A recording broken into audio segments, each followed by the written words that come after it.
Okay sir. So நம்ம இந்த unit 4 ரிவிஷனில் நம்ம ஃபஸ்ட்டு பார்க்க போகிற கொஸ்டின்ஸ் வந்து பார்த்திங்கன்னா கவனம் இதிலேருந்து தான் வந்திருக்கு சார். பார்க்கலாம், ஸ்டார்ட் பண்ணுறோம் சார். சூழலின் ஒரு பகுதியில் டேஸ் செலுத்துகின்றோம், பின்னர் அதில் உள்ளவற்றை டேஸ் அமைக்கின்றோம் அப்படின்னு உளவியல் கூறுது அப்படின்னு சொல்லியிருந்தோம் சார். இது ஆக்சுவலாக பார்த்திங்கன்னா புலன்காட்சிக்கான ஒரு டெஃபினிஷன். இது புலன்காட்சிக்கான ஒரு வரையறை தான். ஜென்ரல் யார் சொன்னாங்கன்னெலாம் இல்லை, இது புலன்காட்சி பெர்செப்ஷனுக்கான ஒரு ஜென்ரல் டெஃபினேஷன் தான் இது. நம்ம சூழல்னால் நம்ம சுற்றி இருக்கக்கூடிய பொருளில் நம்ம கவனிச்சுட்டு அதுக்கப்புறம் பார்த்திங்கன்னா அதை நம்ம இப்போ நான் இங்கே உட்காந்துருக்கேன், நம்ம ஃபோனை பார்த்து தான் நான் கிளாஸ் எடுத்துகிட்ருக்கேன். கீழே வந்து சடனாக கீழே கார் நிப்பாட்டியிருக்கேன், கார் ஓப்பன் பண்ணுற கீ வச்சு ஓப்பன் பண்ணுற சவுண்டு கேட்குது. நான் பார்க்கல, சடனாக கவனிக்கிறேன், இங்கேருந்து அந்த சத்தத்தை மட்டும் கவனிக்கிறேன். கவனித்த உடனே என் மைண்டில் பார்த்தீங்க அப்படின்னா இப்படி கீ அமுத்துனா அந்த கார் ஓப்பன் ஆகிற சத்தம் அப்படிங்கிறது நமக்கு தெரியும். ஏற்கனவே அதை நம்ம ஃபீல் பண்ணியிருப்பேன், நிறைய டைம் நானே கூட பண்ணியிருப்பேன். அப்போ அதுதான் புலன்காட்சி. நம்ம புலன் உணர்வு, அந்த சத்தம் கேட்டது எனக்கு புலன் உணர்வு, அதை என் மைண்டில் கொண்டு வந்து நான் ஒரு கான்செப்டை கொண்டு வந்தது புலன்காட்சி அப்படின்னு சொல்லி பார்த்துருப்போம் சார். ஸோ அதை தான் இங்கே சொல்கிறோம். சூழலின் ஒரு பகுதியில் நாம் கவனம் செலுத்துகிறோம். ஃபஸ்ட்டு என்ன நடக்குது அப்படிங்கிறத நம்ம புலன்கள் மூலமாக நம்ம கவனம் செலுத்துகிறோம். அதுக்கப்புறம் அதை நம்ம யோசித்து என்ன பண்ணுறோம், புலன்காட்சியாக மாற்றுறோம் சார். ஸோ இதுதான் ஆன்சர். Attention, perception. ஃபஸ்ட்டு டேஸில் அட்டென்ஷன், ரெண்டாவது டேஸில் பெர்செப்ஷன். நிறைய பேர் வந்து இதில் ஒரு 60% மெம்பர் வந்து இதில் தப்பாக தான் எழுதியிருந்தீங்க. நேற்று அனலைஸ் பண்ணேன், இந்த கொஸ்டின் டிஸ்கஸ் பண்ணுறதுனால எந்த கொஸ்டின் எத்தனை பேர் அந்த லிங்க்கில் பார்த்தேன். இதில் வந்து ஒரு 60% பேர் இந்த கொஸ்டின் தப்பாக தான் எழுதியிருந்தோம். காரணம் என்ன, இது 2 டேஸ் வந்தனால கொஞ்சம் இதாகிருக்கும்னு நினைக்கிறேன். ஓகே சார், அடுத்த கேள்வி. டாச்சிடாஸ்கோப் ரொம்ப முக்கியமான ரிப்பீட்டட் கொஸ்டின். பழைய கொஸ்டின்லலாம் இந்த ஈஸியாக கேட்கும்போது இது கேட்டே இருந்தாங்க. டாச்சிடாஸ்கோப் அப்படிங்கிறது தமிழில் கவனவீச்சரி கருவி அப்படின்னு சொல்லுவோம். ஸோ அது எதுக்கு பயன்படுது அப்படின்னா கவனவீச்சை அளவிட தான் பயன்படுது சார். கவனவீச்சு அப்படின்னா என்னென்னு நமக்கு தெரியும். ஒரு குறிப்பிட்ட நேரத்தில், ஒரு கம்மியான நேரத்தில், 1 நிமிஷம் 2 நிமிஷம் இந்த நேரத்தில் நம்மளால் எவ்வளோ பொருளை கவனிக்க முடியுது அப்படிங்கிறதுக்கு பேர் தான் கவனவீச்சு அப்படின்னு பார்த்தோம். அந்த கவனவீச்சை கண்டறியக்கூடிய கருவி தான் இந்த டாச்சிடாஸ்கோப் அப்படிங்கிற கருவி சார். ஓகே, அடுத்து 3rd கொஸ்டின்ங்க. புலன்காட்சி பெர்செப்ஷன். புலன்காட்சி நிறைவின்றி இருக்கும்போது அவற்றை நிறைவாக்கி அனுமானம் செய்து புலன்காட்சி பெறுதல் டேஸ் எனப்படும் அப்படின்னு கேட்டிருக்காங்க சார். ஸோ நம்ம புலன்காட்சியோட விதிகள் நிறைய பார்த்தோம். அண்மை விதி, மூட்ட விதி, அந்த மாதிரி வந்து இயக்க விதி, இதெல்லாம் நிறைய விதிகள் பார்த்தோம். ஒப்புடைமை விதி, இது மாதிரிலாம் பார்த்தோம். ஸோ இதில் பார்த்தீங்கன்னா என்ன கேட்டிருக்காங்க, நிறைவடையலை அப்படின்னா கூட நம்ம அதை நிறைவாக்கி படிப்போம் அப்படிங்கிற மாதிரி கொடுத்துருக்காங்க சார். ஸோ அப்போ நிறைவடையாமல் இருக்கிறத நம்ம அந்த இமேஜ் உங்களுக்கு ஞாபகம் வரும்னு நினைக்கிறேன். ட்ரையாங்கிள் மாதிரி ஒரு இமேஜ் இருக்கும், பட் அதில் 3 கார்னர்லேயும் ஜாயிண்ட் ஆகிருக்காது, கேப் இருக்கும். பட் நம்ம கண் என்ன பண்ணுங்கள், அந்த கேப்பை ஒன்றிணைச்சிட்டு அதை நம்ம ட்ரையாங்கிள்னு தான் சொல்லுவோம். அதே மாதிரி எழுத்து பிழைகள் கூட இதனால தான் நம்மளால் கண்டுபிடிக்க முடியல, அச்சு பிழைகளை அப்படிங்கிறதெல்லாம் பார்த்துருப்போம் சார். அதுதான் ஆன்சர். ஸோ 3rd கொஸ்டினுக்கு நிறைவில்லாமல் இருக்கிறத நிறைவுபடுத்தி நம்மளை நாமே மீனிங் பண்ணிக்கிறது வந்து என்னென்னா மூட்டை விதி சார். அண்மை விதி அப்படின்னா பக்கத்தில் இருக்கிறதெல்லாம் ஒன்றாவே தெரியும், அது அண்மை விதி. ஒப்புமை விதினா ஒரே மாதிரி இருக்கிறதெல்லாம், அதை வெர்டிக்கலாக ஹரிசாண்டலாக இமேஜஸ் கொடுத்துருப்பாங்க, ஒரே மாதிரி இருக்கிறதெல்லாம் ஒன்றா தெரிகிறது ஒப்புடைமை விதி. தொடர்ச்சி விதி அப்படின்னா புள்ளி வச்சுருக்கோம், டாட்டாக வச்சுருக்கோம் ரொம்ப நெருக்கமாக. பட் அதை நம்ம என்னென்னு கேட்டால் என்னென்னு சொல்லுவோம்னா ஒரு கோடுன்னு தான் சொல்லுவோம். நம்ம இது சினிமாவில் பிக்சர், அந்த பிக்சராக எடுத்து அதை வீடியோவாக எப்படி ப்ளே பண்ணுறாங்க அப்படின்னா இதுக்கு நம்ம கண்ணுக்கு பார்ட்டாக தான் எடுக்கிறாங்க, ஆனால் படம் நம்ம கண்ணுக்கு தொடர்ந்து எடுக்கிற மாதிரியே தெரியுது. அதுக்கு காரணம் என்னென்னா இந்த தொடர்ச்சி விதி தான் அப்படிங்கிறது நம்ம 4 விதியுமே பார்த்தோம். பட் இந்த கொஸ்டினுக்கு ஆன்சர் நிறைவின்றி இருக்கிறத நிறைவாக பண்ணுறது எது அப்படின்னா மூட்டை விதி தான் சார். அடுத்து கவனப்பகுப்பை அளவிடும் கருவி எதுன்னு கேட்டிருக்காங்க. ஸோ டிஸ்க் அப்பாரட்டஸ், மெக்டகிளோட டிஸ்க் அப்பாரட்டஸ் தான் கவனப்பகுப்பை அளவிடக்கூடியது சார்.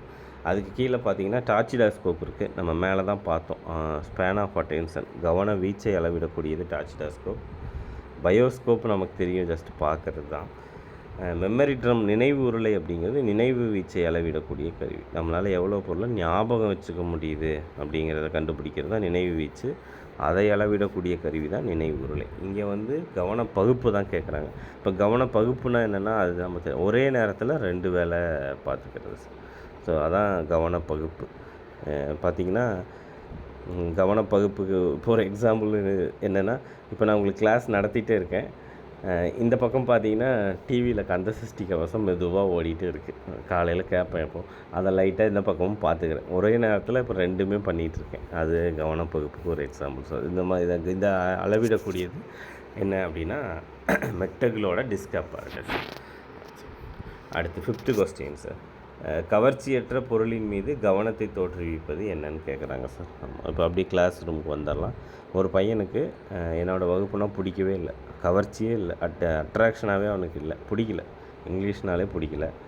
ஸோ அவனை நான் ஃபோர்ஸ் பண்ணி கவனின்னு சொல்கிறேன். அப்போ அதுக்கு பேர் என்ன அப்படின்னா முயற்சி சார் கவனம் சார். இதே இன்னொரு பையன் இருக்கான், அந்த பையனுக்கு என்னையும் ரொம்ப பிடிக்கும், என்னோடய கிளாஸும் ரொம்ப பிடிக்கும். நான் போனேன்னா அவனே கவனிச்சிடுவான். அப்போ அதுக்கு பேர் முயற்சியற்ற கவனம் அப்படின்னு சொல்லலாம், அல்லது விருப்பமுள்ள கவனம் அப்படின்னு சொல்லலாம். பிடிச்சிருந்து பண்ணுறது. அவனுக்கு பிடிக்கவும் இல்லை, பிடிக்காமையும் இல்லை, அப்படியே சில மாதிரி சும்மாவே உட்காந்துருந்தான் அப்படின்னா அதுக்கு பேர் கவனமின்மை. கவனமே இல்லாத ஒரு ஸ்டேஜ் தான் கவனமின்மை. நம்மளே சில டைம் இப்போ நான் பெசாட்டுக்கு பேசிகிட்டு இருப்பேன், கூகுள் மீட்டு போயிட்டே இருக்கும். நீங்கள் வேறு ஏதாவது ஒரு பிரச்சனையே ஒரு நிமிஷம் அப்படியே சிந்திச்சுட்டே இருப்பீங்க. அதுதான் எதையுமே கவனிக்காத ஒரு நிலை தான் கவனமின்மை அப்படின்னு சொல்கிறாங்க சார். ஸோ இந்த இடத்துல கவர்ச்சி அற்ற பொருளின் மீது நம்மளாக கஷ்டப்பட்டு கவனின்னு சொல்லி உருவாக்கக்கூடிய கவனம் முயற்சி சார் கவனம் அப்படின்னு சொல்கிறாங்க சார். Voluntary attention. ஓகே. ஒருவர், அடுத்த கொஸ்டின் சார். ஒருவர் தான் 6வது கொஸ்டின் நம்பர் 5 வந்திருக்கு. ஒருவர் தான் பேயை பார்த்ததாக கூறுகிறார், இது எவ்வாறான புலன்காட்சி அப்படின்னு சொல்கிறாங்க சார். ஸோ புலன்காட்சியில் ஏற்படக்கூடிய பிழைகள் அப்படின்னு சொல்லி நம்ம பார்த்தோம். அதிலேருந்து தான் இதை கேட்டிருக்காங்க. திரிபு காட்சி, இல்பொருள் காட்சின்னு சொல்லி 2 பார்த்தோம். இங்கே பேய் அப்படிங்கிறதே ஒன்று இல்லை, இப்போ வரைக்கும் சயின்டிஃபிக்காக ப்ரூவ் பண்ணலை. அப்போ இல்லாத ஒன்றை நம்ம இருக்குதுன்னு சொல்கிறோம் அப்படின்னா அதுக்கு பேர் இல்பொருள் காட்சி. அதாவது தூண்டலே இல்லை, நம்ம அதுக்கு துலங்கல் கொடுத்தோம் அப்படின்னா அதுக்கு பேர் இல்பொருள் காட்சி அப்படின்னு பார்த்தோம். தூண்டல் இருந்து அந்த தூண்டலை தப்பாக புரிஞ்சுக்கிட்டோம் அப்படின்னா திரிபு காட்சின்னு பார்த்தோம். அப்போ நான் இப்போ மாடியில் நின்றுருக்கேன், கீழே ஒரு கயிறு கிடக்கு, அந்த கயிறை நான் பாம்புன்னு நினச்சிட்டேன் அப்படின்னா அது திரிபு காட்சி. நேற்று அந்த இடத்துல ஒரு பாம்பு உண்மையாலுமே நேற்று போச்சு, நான் பார்த்தேன், இப்போ நிற்கிறேன், ஆனால் பாம்பே போகலை, என் கண்ணுக்கு ஆனால் பாம்பு போன மாதிரி தெரிஞ்சிச்சு அப்படின்னா அது இல்பொருள் காட்சி. இல்லாத ஒன்றை இருக்கிறதா நினச்சோம்னா இல்பொருள் காட்சி. ஏதாவது ஒன்று இருக்கும், அதை தப்பாக நினச்சிட்டோம் அப்படின்னா அது திரிபு காட்சி சார். ஸோ அதுதான் அங்கே கொடுத்துருக்காங்க. இந்த இடத்துல பேயை பார்த்தது அப்படிங்கிறது இல்பொருள் காட்சி தான், ஹால்சினேஷன் தான். அடுத்து பார்வை திரிபு காட்சி, இயக்க திரிபு காட்சின்ற 2 ஆப்ஷனில் இருக்குது. பார்வை திரிபு காட்சி அப்படின்னா பார்க்குறதுல தப்பாக தெரியும் சார், வேறு ஒன்றும் இல்லை. எக்ஸாம்பிளுக்கு ரயில்வே ட்ராக்கு ஒன்றா இணையிற மாதிரி நமக்கு தெரியும், ஆனால் பக்கத்தில் போய் பார்த்தா ஒன்றாவே இருக்காது. நீங்கள் பஸ் ஸ்டாண்டில் உங்கள் ஃப்ரெண்டு மாதிரியே தெரியும், வேகமாக போவோம் பேசலான்னு, பக்கத்தில் போய் பார்த்தா வேறு யாராவது இருப்பாங்க. அதுதான் பார்வை திரிபு காட்சி. இயக்க திரிபு காட்சி அப்படின்னா நம்ம பஸ் உட்காந்துருக்கோம், நமக்கு பஸ்ஸில் உட்காந்துருப்போம், நமக்கு பக்கத்தில் இருக்கிற பஸ்ஸை எடுப்பாங்க, ஆனால் நம்ம பஸ்ஸு மூவ் ஆகிற மாதிரி நமக்கு லைட்டாக தெரியும். அல்லது நீங்கள் ட்ரெயினில் நீங்கள் தான் போயிட்டுருப்பீங்க, பட் மரம்லாம் மூவ் ஆகிற மாதிரி தெரியும். இது இயக்க திரிபு காட்சி. ஸோ இந்த இடத்துல பேயை பார்த்தது இல்பொருள் காட்சி தான் சார். ஓகே. அடுத்த கொஸ்டின் 6th ஒன்றுங்க.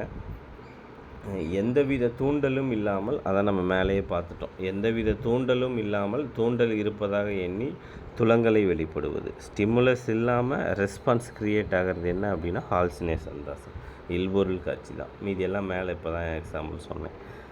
அடுத்த 7th கொஸ்டின் போயிடலாங்க சார். புரியுதுங்களா, கேட்குதா? Okay madam. Okay, thank you sir. அடுத்த கொஸ்டின் 7th கொஸ்டின் சார். புலன்காட்சி தன்மை பெருமளவு ஒருவனது உள்ளியலும் உடல் மற்றும் மனநிலைகள் ஆகியவற்றால் பாதிக்கப்படுகிறது என்பது என்னன்னு கேட்குறான் சார். சார் நம்ம புலன்காட்சினா என்னென்னு ஃபஸ்ட்டு பார்த்தோம். ஏற்கனவே பெற்ற அனுபவத்தின் மூலமாக நம்ம ஒரு புலன் உணர்வுக்கு மீனிங் கொடுக்கறது தான் புலன்காட்சி அப்படின்னு சொல்லி பார்த்தோம். இப்போ நான் இங்கே உட்காந்துருக்கேன், எங்கள் வீட்டுக்குள்ளே இன்றைக்கி காலையிலே சொல்லிட்டாங்க வெஜிடபிள் ரைஸ் தான் இன்றைக்கி எடுத்துகிட்டு போங்க அப்படின்னு சொல்லிட்டாங்க. இந்த ரெடி பண்ணிகிட்ருக்காங்க ஸ்கூலுக்கு.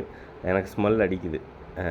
இன்கேஸ் நேற்று சொல்லலை, நான் ஸ்மெல்லை வச்சே அது வெஜிடபிள் ரைஸ்ன்னு நான் கண்டுபிடிச்சேன் அப்படின்னா புலன்காட்சி. ஏன்னா ஏற்கனவே நம்ம வெஜிடபிள் ரைஸுக்கு அந்த அனுபவம் இருக்குது, அதனால் கண்டுபிடிச்சிடும்.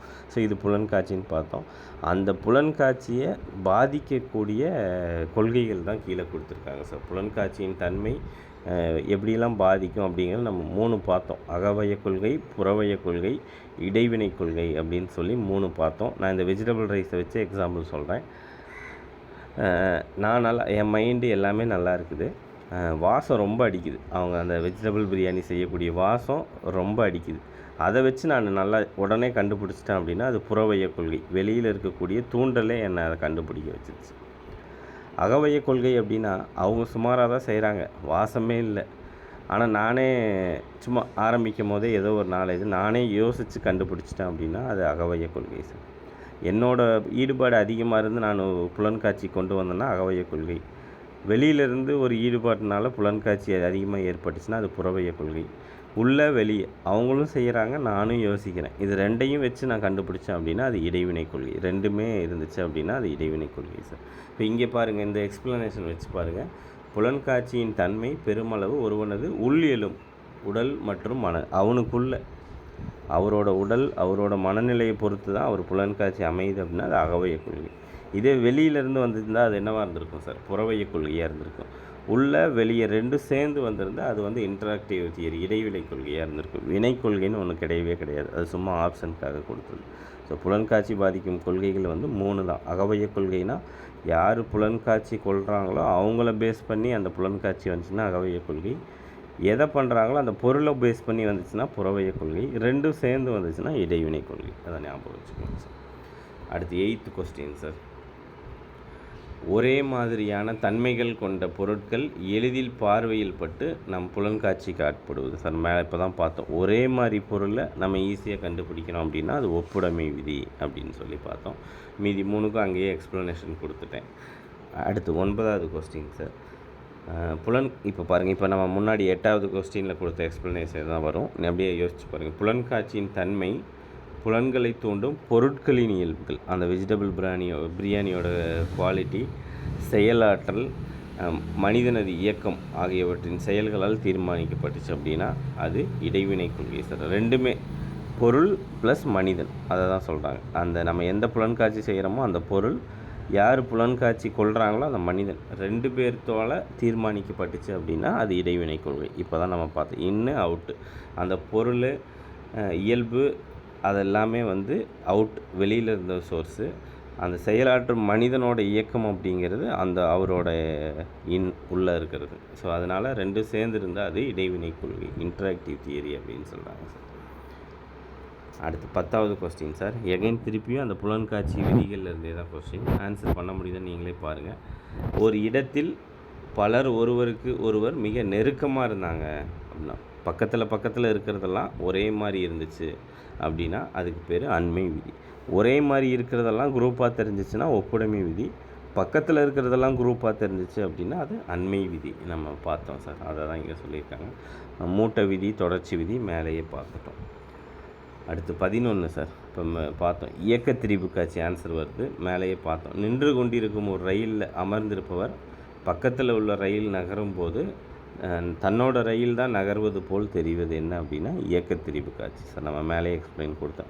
மூவிங்கில் அவர் தப்பாக நினைக்கிறாரு. திரிபு காட்சினா தவறாக பொருள் கொள்வது தான் திரிபு காட்சி.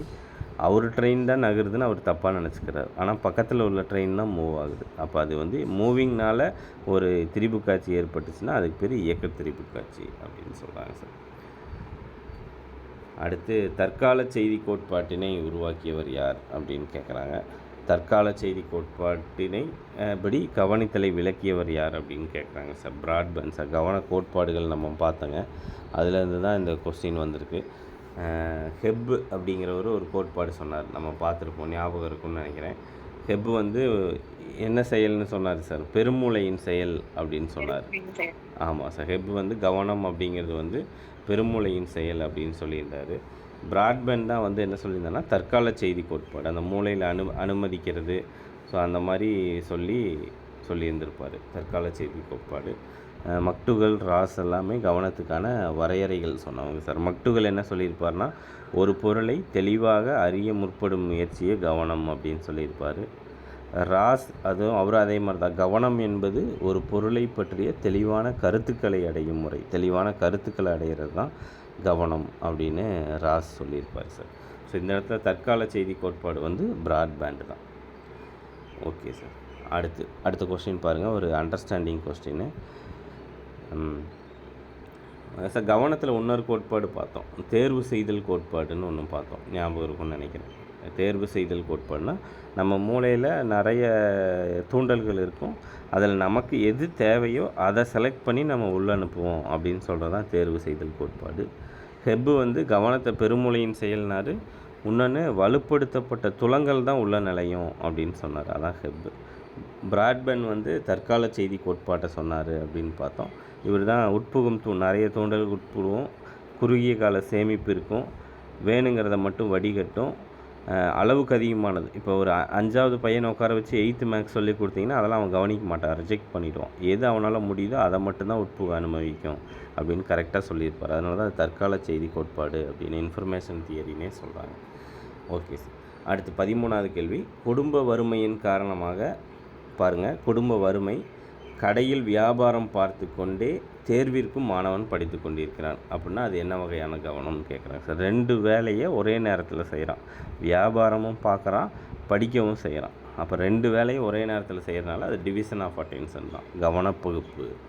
கவனச்சிதைவுனா இப்போ அந்த பையன் கரெக்டு தான், பூ கட்டிட்டு வியாபாரம் பார்த்துட்டு படிச்சுட்ருக்கான், நல்ல பக்கத்தில் வந்து ஒரு லாரி ஆரன் அடிக்குது, அப்போ அவனை வேலையை செய்ய விடாமல் பண்ணுது, அதுக்கு பேர் கவனச்சிதைவு. கவனம் மாற்றம்னா என்னென்னா, இவன் பூ கட்டிட்டு படிச்சுட்ருக்கான், சடனாக ஒரு லாரி போகுது, அந்த லாரியை பார்த்தான், இதை விட்டுட்டு அங்கே கவனத்தை செலுத்தினான்னா அது கவனம் மாற்றம்.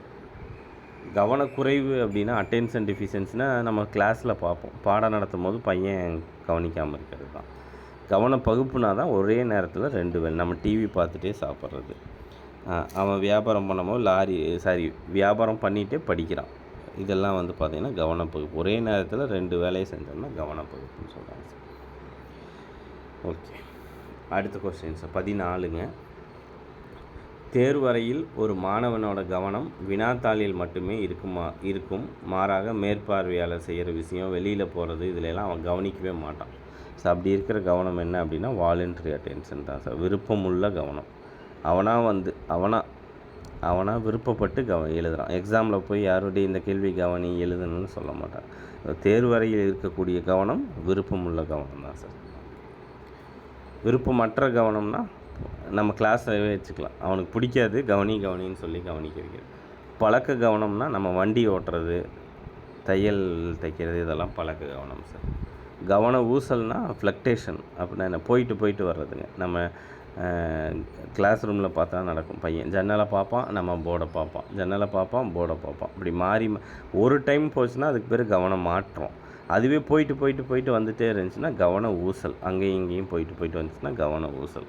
ஸோ அதுதான் இங்கே சொல்லியிருக்காங்க சார். இங்கே வந்து தேர்வறையில் இருக்கிறது விருப்பம் உள்ள கவனம். அடுத்து புலன்காட்சி, பெர்செப்ஷன்னா என்ன, அந்த ஃபார்முலா ஈக்குவேஷன் கேட்டிருக்காங்க. புலன்காட்சி ஈக்குவல் டு புலன் உணர்வு ப்ளஸ் பொருள் அறிதல். ரொம்ப முக்கியமான டாபிக் சார் பெர்செப்ஷன். இன்னொரு டைம் சொல்லிடுறேன். புலன்காட்சினா என்ன அப்படின்னா, இப்போ நான் சொன்னதே ஒரு புலன்காட்சி தான் சார். நான் வெளியில் உட்காந்துருக்கேன், மாடியில் போட்டிகள் உட்காந்துருக்கேன், உள்ள கிச்சனில் சமையல் பண்ணுறாங்க, அந்த வாசம் எனக்கு வருது, இது புலனுணர்வு. அந்த வாசத்தை நான் ஸ்மெல் பண்ணுறேன், புலனுணர்வு. அந்த ஸ்மெல் பண்ண அந்த புலன் உணர்வுக்கு நானே மீனிங் கொடுக்குறேன், வெஜிடபிள் ரைஸ் தான் அப்படின்னு மீனிங் கொடுக்குறேன், அதுதான் புலன்காட்சி. நீங்கள் கண்ட புலன் உணர்வுக்கு நீங்களே பொருள் கொடுக்குறது தான் புலன்காட்சி. அதை தான் இங்கே சொல்லியிருக்காங்க சார். புலன்காட்சி என்பது புலனுணர்வு ப்ளஸ் பொருள் அறிதல் அப்படின்னு சொல்லி. அடுத்து சார் பொதுமை கருத்து சார். இது ஸ்மெல்லில் மட்டும்தானா, இல்லை புலன் உணர்வுன்னு சொல்லிட்டேன், கேட்குறது பார்க்குறது எல்லாத்துலேயுமே நீங்கள் மீனிங் கொள்ளலாம், பொருள் கொள்ளலாம். அடுத்து 16 சார். பொதுமை கருத்து உருவாதலில் சொர்க்கம் என்பது எவ்வகையான பொதுமை கருத்து அப்படின்னு கேட்குறாங்க சார். நம்ம பார்த்தோம் பொதுமை கருத்துனா பொதுவாக ஒரு கான்செப்ட் உருவாக்குறது சார். இப்போ எல்லாருக்கும் அதுவும் அனுபவத்தின் அடிப்படையில் தான் ஏற்படும். இப்போ நான் ஒரு ஹின்ஸ் எல்லாம் சொல்கிறேன், நீங்கள் ஒரு பொதுமை கருத்துக்கு வருவீங்க. நான் கிளாஸில் சொன்ன எக்ஸாம்பிள் தான், 2 பக்கம் அட்டை இருக்கும், ஃபஸ்ட்டு பேஜில் கண்டென்ட் இருக்கும், அதில் கண்டென்ட் இருக்கும், பேஜ் நம்பர் இருக்கும் அப்படின்னா நீங்கள் உடனே சொல்லிவிடுவீங்க என்னென்ன, புக்கு அப்படின்னு நம்ம புக்குன்னு சொல்லிவிடுவோம் சார். ஸோ இதுதான் பொதுமை கருத்துன்னு பார்த்தோம். அதுலேயே எளிமையான பொதுமை கருத்து, சிக்கலான ஒரே ஒரு பொருளை பற்றி மட்டும். இப்போ புக்கு அப்படின்னு சொல்லிட்டிங்கன்னா ஓகே, அது எளிமையான பொதுமை கருத்து. இதே நான் இன்னொரு ஹின்ஸ் கொடுக்குறேன், 2 பக்கம் அட்டை இருக்கும், ஃபஸ்ட்டு பேஜில் கண்டென்ட் இருக்கும், உள்ள சிக்மண்ட் ஃப்ரைடு, ஆல்ஃப்ரட் ஃபீனேலாம் வருவாங்க அப்படின்னு சொன்னால் நீங்கள் சைக்காலஜி புக்கு. இப்போ பாருங்கள், இதில் சைக்காலஜி 2 கருத்து வருது. இந்த மாதிரி இருந்தால் அது சிக்கலான பொதுமை கருத்து அப்படின்னு சொல்லுவோம். அதை நம்ம படித்தோம். ஸோ இங்கே வந்து அதோட வகைகள் நிறைய பார்த்தோம். சொர்க்கம் அப்படிங்கிறது பார்த்திங்கன்னா கற்பனை பற்றியது சார். ஏன்னா சொர்க்கத்தை யாருமே பார்க்கல. நம்ம டிவியில் பார்த்துருப்போம், எதனா கதை புக்கில் படிச்சிருப்போமே தவிர சயின்டிஃபிக்காக ப்ரூஃபும் பண்ணல, நம்ம போய் நேரில் பார்த்துட்டும் வரல. ஸோ கற்பனையாகவும் சில இதுக்கு நம்ம பொருள் கொள்வோம். அதுதான் வந்து கற்பனை பற்றிய பொதுமை கருத்து அப்படின்னு சொல்லுவாங்க. இப்போ பொருட்களை பற்றியது அப்படின்னா, இப்போ நான் சொன்ன புக்கு அப்படிங்கிறது பொருட்களை பற்றியது சார். இப்போ மாம்பழம்னு சொல்கிறேன், அதில் உள்ள மரம், அதில் உள்ள ஒரு கூறுகளை பற்றியது அந்த மாம்பழம். அப்போ அது வந்து பார்த்திங்கன்னா பொருட்களின் கூறுகள் பற்றியது. சிக்கலானதுன்னா இதுக்கு நான் சொன்னேன் சார். நீல சட்டைனா பொருட்கள், நீல நிற சட்டைனா சிக்கலான பொதுமை கருத்து. புக்குனா சாதாரண பொதுமை கருத்து. இது சைக்காலஜி புக்கு, ஃபிசிக்ஸ் புக்கு, ஃபிசிக்ஸ்லேயே இன்னும் நிறைய டாபிக் வச்சுருப்பீங்க. ஸோ அது எல்லாமே வந்து சிக்கலான பொதுமை கருத்து. அடுத்து கொஸ்டின் நம்பர் 18 சார், சாரி 17. பொதுமை கருத்து உருவாதலில் கிளவுஸ்மேயரின் படிநிலைகளில் 3வது படிநிலைகள் என்ன அப்படின்னு கேட்குறாங்க சார். ஸோ அப்போ பொதுமை கருத்து உருவாதலில் கிளவுஸ்மேயர் எத்தனை படிநிலைகள் சொன்னாருன்னு ஃபஸ்ட் நம்ம தெரிஞ்சுக்கணும் சார். எத்தனை படிநிலைகள் சொன்னார் அப்படின்னா 4 படிநிலைகள் சொன்னார். ஞாபகம் இருக்குங்களா சார்? கிளவுஸ்மேயரோட படிநிலைகள் 4ங்க, ரொம்ப முக்கியம். அதில் ஃபஸ்ட்டு ஒன்று பார்த்தீங்க அப்படின்னா, பொதுமை கருத்து உருவாகணும்னா நம்ம ஃபஸ்ட்டு பார்க்கணும், தெரிஞ்சுக்கணும். அதான் புலனீடான நிலை, இது ஃபஸ்ட்டு ஒன். 2வது ஸ்டெப் வந்து பார்த்ததை அது முடிஞ்சதுக்கப்புறம் நீங்கள் வீட்டுக்கு வந்து யோசித்து பார்க்கணும், அதான் மீண்டும் உணரும் நிலை, இது 2வது ஸ்டெப்பு. 3வது கிளாசிஃபிகேஷன் பண்ணணும், வகைப்படுத்தும் நிலை. நம்ம அதை பிரித்து பார்க்கணும், இது அப்படி இது இப்படின்னு பிரித்து பார்க்கணும். 4வது தான் முறையான கருத்தியல் நிலை, ஃபார்மல் ஸ்டேஜ். 4த்து தான் ஒருத்தர். இப்போ ஒரு பையன் ஃபஸ்ட் ஸ்டாண்டர்ட் பையன் பார்க்குறான், அவன் புக்கு மட்டும்தான் பார்த்துருப்பான். நான் ஃபஸ்ட்டு அவனுக்கு ஒரு டிக்ஷனரியை, இங்கிலீஷில் ஒரு டிக்ஷனரியை இன்ட்ரடியூஸ் பண்ணுறேன். ஒரு எக்ஸாம்பிள் சொல்கிறேன் சார், கிளவுஸ்மேயரோட படிநிலைகளுக்கு. நான் ஃபஸ்ட்டு அவனுக்கு ஒரு டிக்ஷனரியை ஐடென்டிஃபை பண்ணுறேன், இன்ட்ரடியூஸ் பண்ணுறேன். இதாண்டா டிக்ஷனரி, பார் எவ்வளோ பெருசாக இருக்குது, இதில் இப்படிலாம் இருக்கும், ஆல்ஃபபெட்டிக்காக இருக்கும், மீனிங் பார்க்கலாம், அதில் அட்ஜெக்டிவ் வெர்ப் இதெல்லாம் கொடுத்துருக்கோம் அப்படின்னு நம்ம சும்மா ஓவரெல்லாம் அவன்கிட்ட சொல்லிடுறேன் சார். அவன் அதை பார்க்குறான் கிளாஸில். இதுதான் புலனீடான நிலை. நான் கிளாஸ் முடிச்சுட்டு போயிட்டேன். அதுக்கப்புறம் அடுத்த பிரேக் டைமில் அவன் அதை பற்றி யோசித்து பார்க்குறான். ஓ இப்படிலாம் இருக்குமா டிக்ஷனரி, இவ்வளோ நாள் நம்ம பார்த்ததில்லை, நம்ம யோசித்து பார்க்குறோம். அதான் மீண்டும் உணரும் நிலை. அடுத்து 3வது வகைப்படுத்தும் நிலை. அடுத்த பீரியடு, தமிழ் பீரியடு வந்து டீச்சர் திருக்குறள் புக்கை காமிக்கிறாங்க. அதே மாதிரி பெருசாக திருக்குறள் புக்கை காமிக்கிறாங்க. இதுவும் அதே மாதிரி இருக்குதுன்னு திறந்து பார்க்குறான். ஆனால் உள்ளே பார்த்தா இதில் லைன்லாம் இருக்குது. அப்போ அதில் வந்து வெறும் வார்த்தை தான் இருக்கும், மீனிங் இருக்கும் அப்படின்னு 2க்கும் டிஃப்ரெண்ட் பண்ணி பார்க்குறான். அதான் வகைப்படுத்தும் நிலை, 3rd ஸ்டேஜ். அதுக்கப்புறம் வீட்டுக்கு போயோ இல்லை அடுத்த வாரமோ அடுத்த மாதமோ எங்கன்னா புக்கு கிடைக்க அவங்க அப்பா கூட போகும்போது, அப்பா இது டிக்ஷனரின்னு அவனே சொல்கிறான். இதுதான் முறையான கருத்தியல் நிலை. இந்த மாதிரி தான் கான்செப்ட் வந்து ஃபார்மேஷன் ஆகும்னு கிளவுஸ்மேயர் சொன்னார் சார். அப்போ 3rd ஸ்டேஜ் என்னங்க? வகைப்படுத்தும் நிலை, கிளாசிஃபிகேஷன் லெவல் தான் 3rd ஸ்டேஜ் சார். ஃபஸ்ட்டு புலனீடை பார்க்கணும், 2வது மீண்டும் உணரணும், ஐடென்டி பண்ணணும், அதுக்கடுத்து கிளாஸிஃபை பண்ணணும். ஸோ 3rd ஸ்டேஜ் வந்து வகைப்படுத்தும் நிலை. ஓகே, அடுத்து 18 சார். 18 வந்து பார்த்திங்கன்னா ப்ரூனரின் பொதுமை கருத்து உருவாதலில் படிநிலை கோட்பாட்டின்படி உயர்நிலை மேல்நிலை பள்ளி மாணவர்களின் கற்பித்தல் முறைக்கு ஏற்ற படிநிலை. ப்ரூனரோட படிநிலை 3 பார்த்தோம். செயல்படு நிலை, உருவக நிலை, குறியீட்டு நிலை. குழந்தைங்களுக்கு செயல்படு நிலை, அதுக்கு அடுத்த ஸ்டேஜ் 7 வயசு வரைக்கும் உருவக நிலை, அதுக்கு மேலே இருக்கிறது குறியீட்டு நிலைன்னு பார்த்தோம். ஸோ உயர்நிலை மேல்நிலை பள்ளிக்கு குறியீட்டு நிலை தான் ஆன்சர் சார். நம்ம இதுக்கு ஒரு கதை கூட பார்த்தோம். சுரேஷ் சித்தப்பா பீச்சுக்கு கூட்டிகிட்டு போய் குழந்தைக்கு பிஸ்கெட் வாங்கி கொடுத்துருப்பாரு. அந்த குழந்தை வந்து பிஸ்கெட் வாங்கி கொடுத்ததை சொன்னால் செயல்படு நிலை, அவர் தாடி வச்சுருப்பாருன்னு பார்த்தோம். அதை மென்ஷன் பண்ணி சொன்னால் உருவக நிலை, அவரோட பேரை மென்ஷன் பண்ணி இவர் தான் வாங்கி கொடுத்தாருன்னு சொன்னால் அது குறியீட்டு நிலைன்னு சொல்லி அந்த கதை வச்சே நம்ம பார்த்தோம் சார். புரிஞ்சிருக்குன்னு நினைக்கிறேன் உங்களுக்கு. அதுலேயே எக்ஸ்பிளைன் கொடுக்கணுமா சார்? இது இந்த கதை இன்னொரு டைம் சொல்லட்டுங்களா? ஓகே, சரிங்க சார். சொல்லிட்டுங்களா? Okay madam. ஒன்றும் இல்லை, ஒரு குழந்தைக்கு எக்ஸாம்பிள் கொடுத்துருக்காங்க நாகராஜன் புக்கில். அவங்க வீட்டில் டூர் போவாங்க. டூர் போகும்போது அவர் பேர் சுரேஷ் சித்தப்பா, அவர் தாடி வச்சுருப்பார். அவர் அந்த குழந்தைக்கு பிஸ்கெட் வாங்கி கொடுத்துருப்பார். டூர் முடிஞ்சு வீட்டுக்கு வந்தோன்னா அவரை பற்றி பேசிகிட்டு இருப்போம். அந்த குழந்தை என்ன, இதோ சின்ன வயசு குழந்தையாக இருந்தால் 0 to 3 வயசாக இருந்தால், 0 to 2 வயசாக இருந்தால் அந்த குழந்தை என்ன சொல்லணும்னா பிஸ்கெட் வாங்கி கொடுத்தாரு அவரான்னு கேட்கும். அதே 2 வயசுல 3 வயசுலேருந்து 7 வயசு வரைக்கும் இருக்கிற குழந்தையாக இருந்தால் தாடி வச்சுருப்பாரே அவரா அப்படின்னு கேட்கும். இதே பெரிய பசங்க நம்மளை மாதிரி இருக்கிறவங்க பெரிய பசங்களாக இருந்தாங்கன்னா அவங்க டைரெக்டாக பிஸ்கெட் வாங்கினதோ தாடியெல்லாம் அவங்களுக்கு பெருசாக தெரியாது. சுரேஷ் சித்தப்பாவான்னு டைரெக்டாக பேர் சொல்லியே கேட்பாங்க. ஸோ அப்போ இது மாதிரி பேர் சொல்கிறது தான் குறியீட்டு நிலை. இப்படி தான் பொதுமை கருத்து உருவாகுதுன்னு ப்ரூனர் சொல்லியிருப்பார். ஸோ இதை வச்சு தான் வந்து சின்ன குழந்தைங்களுக்கு செயல் தான் மனசில் இருக்கும். அவர் பிஸ்கெட் வாங்கி கொடுத்தது தான் நிற்கும். அப்போ எலிமெண்ட்ரி ஸ்டேஜுக்கு செயல்வழி கற்றல் கொடுங்க. அடுத்த இதில் வந்து குறியீடுகள்லாம் கொஞ்சம் ஞாபகம் இருக்கும். அப்போ 6ஆம் வகுப்புக்கு மேலே கொஞ்சம் குறியீடுகள்லாம் இன்ட்ரடியூஸ் பண்ணலாம். ஒரு 3rd ஸ்டாண்டர்ட்லேருந்தே குறியீடுகள் இன்ட்ரடியூஸ் பண்ணலாம். அதுக்கப்புறம் வந்து பார்த்திங்கன்னா கருத்தியல் நிலை, ஜஸ்ட் தியரி இதெல்லாமே சொல்லிக் கொடுக்க ஆரம்பிக்கலாம்னு சொல்கிறாங்க. அப்போ உயர்நிலை மேல்நிலை பண்ணிக்கு கருத்தியல் நிலை சார். அதான் அந்த கதை. ஓகே, அடுத்த கொஸ்டின் 19 சார். கணித ஆசிரியர் வகுப்பறையில் தெளிவுபடுத்திய ஒரு இயற்கணித விதியை பயன்படுத்தி ஆராய்ந்த மாணவன் விதி சார்ந்து புத்தகத்தில் உள்ள சார் ஒரு கணக்கு நடத்திட்டார். அதில் ரூல்ஸுக்கு எக்ஸ்ப்ளனேஷன் கொடுத்துட்டாரு. அவர் சொன்ன ரூல்ஸை வச்சு இவன் ஹோம்ஒர்க்கு பண்ணுறான் அப்படின்னா அது என்னன்னு கேட்குறேன் சார். ஸோ இதில் 2 இதுக்கு தான் இந்த தொகுத்தறியும் திறன், பகுத்தறியும் திறன். தொகுத்தறியும் திறன்னா நிறையா கணக்கு செஞ்சு பார்த்து நம்மளே ஒரு ரூல்ஸை உருவாக்கணும்னா அது தொகுத்தறியும் திறன் sir. Deductive method, sorry inductive method. பகுத்தறியும் திறன் அப்படின்னா ஒரு ரூல்ஸை வச்சுட்டு நிறைய கணக்கு போடுறது. நம்ம ஒரு ரூல்ஸை வச்சுட்டு நிறைய ப்ராப்ளம் சால்வ் பண்ணுறது பகுத்தறியும். இங்கே அதை தான் சொல்லியிருக்காங்க. சார் சொல்லி கொடுத்த ஒரு விதியை வச்சு இவன் ஹோம்ஒர்க்கில் நிறைய கணக்கு பண்ணுறான்னா அது டிடக்டிவ் தான், பகுத்தறியும் திறன் சார். இதே நிறைய கணக்கு செஞ்சு பார்த்துட்டு அதிலேருந்து இவன் ரூல்ஸை கொண்டு வந்திருந்தானா ஆன்சர் தொகுத்தறியும் திறனாக ஆயிருக்கும். ஓகே சார், அடுத்து கொஸ்டின் நம்பர் 20 சார். பிரச்சனையை தீர்க்கக்கூடிய ஜான் டூயியோட படிநிலைகள் சார். அதில் எத்தனாவது கொஸ்டின் சார்? 20. பிரச்சனையை தீர்க்கும் ஜான் டூயி படிநிலைகளின்படி மாணவன் தனது பிரச்சனையை உணர்ந்து தீர்வுகளுக்கான முழு தகவல்களையும் சேகரித்து தீர்விற்கான அனுமானங்களை எட்டியவுடன் அடுத்ததாக என்ன செய்யணும் அப்படின்னு கேட்குறாங்க சார். ஸோ இதில் பார்த்தீங்கன்னா ஒரே நிமிஷம் சார். ஓகே, ஜான் டூயியோட படிநிலைகள் ஃபஸ்ட்டு நம்ம பார்க்கணும் சார். ஜான் டூயின் படிநிலைகள் வந்து எத்தனை அப்படின்னா 5 நம்ம ஏற்கனவே பார்த்துருக்கோம்.